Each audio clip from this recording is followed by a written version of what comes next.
धमाका तो डीजे अजय मलमल का ही होगा। एकदम जब से साथ छौड़ी करे छी घुमान गे हमारे देखल का साई करे छ न मन गे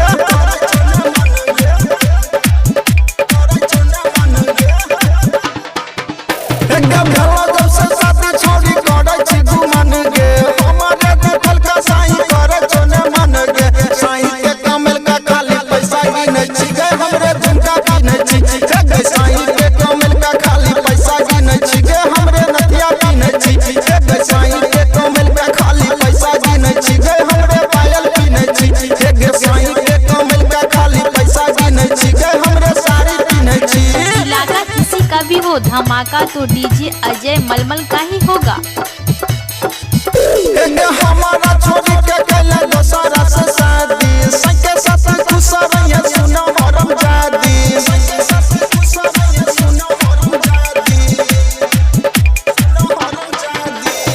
हमारा छोरी के कैला दोसरा से शादी सके साथ खुश रहिए सुनो हरम जादी सुमन के कमल का खाली पैसा गिनै छी गई कुछ पायल गिनै छी गई नकुल के कमल का खाली पैसा गिनै छी गई बेला पायल गिनै छी गई यदि के कमल का खाली पैसा गिनै छी गई हमरे पायल गिनै छी गई कुशो के कमल का खाली पैसा गिनै छी गई हमरे पायल गिनै छी